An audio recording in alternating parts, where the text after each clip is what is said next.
Integrity has been a central theme to the 2022 state election campaign, with each party hoping that an own goal by the opposition would swing votes in their favour.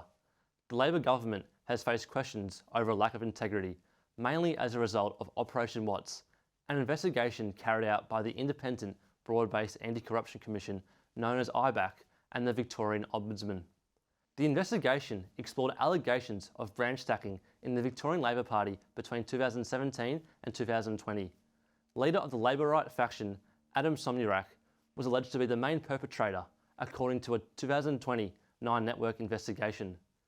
It was alleged Somyurek used industrial-scale branch stacking to increase his faction's power in the Labor Party, in addition to allegations of the misuse of public funding and a culture of workplace bullying. The day after the story aired, Premier Daniel Andrews sacked Somyurek from his cabinet, distancing himself from the allegation and describing them as deplorable. In 2022, following the Ombudsman's report and an intense pressure from the Liberal Party, Andrews apologised and said he would take full responsibility for his party's members' actions. However, the Premier refused calls to stand down. Now to the so-called red shirts rorts, where the ghosts of Labor's scandals past reared their head. In the run-up to the 2014 state election, Labor misused almost $400,000 of taxpayers' money to help fund political campaign staff. Exposed by the Herald Sun in 2015, the scandal revolved around Labor's grassroots community campaign organisers who wore red shirts, being paid in a 60-40 split. This meant 60% of their time was paid for by Labor and 40% by the Parliament. The report found 21 MPs had signed off on wages paid to casual electorate officers working as campaign organisers, but the Ombudsman found Daniel Andrews was in the clear as, predictably, he faced calls to resign.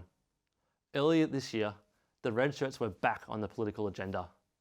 Having resigned from Labor in the wake of the branch stacking fiasco, Adam Somyurek, now an independent, introduced a motion in Parliament to revisit Andrews' role in the scandal. Somyurek alleged the Premier was aware of and endorsed his party's actions.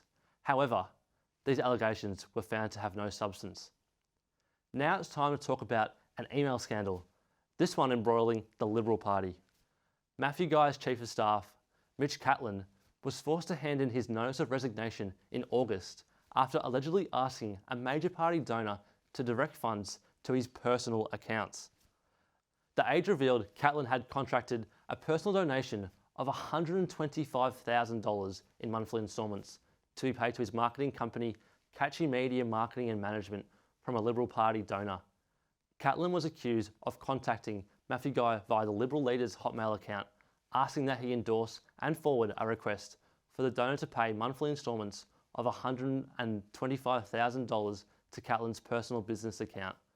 While Guy did condemn Catlin's actions, he said he was unaware of the contract prior to receiving the email and suggested Catlin may have been oblivious to the fact that he was committing any wrongdoing. Finally, they say, political memories are short, but not short enough to forget Matthew Guy's infamous lobster with a mobster in 2017. Matthew Guy was forced to report himself to IBAC after admitting dining at the Beaumaris Lobster Cave with alleged mafia boss Tony Madafari. IBAC refused to investigate, but the punishment likely came with a landslide loss to the ALP in 2018. Despite Andrews and Guy's integrity being questioned throughout the campaign, both held on to power, but only one of them will be Premier after tonight.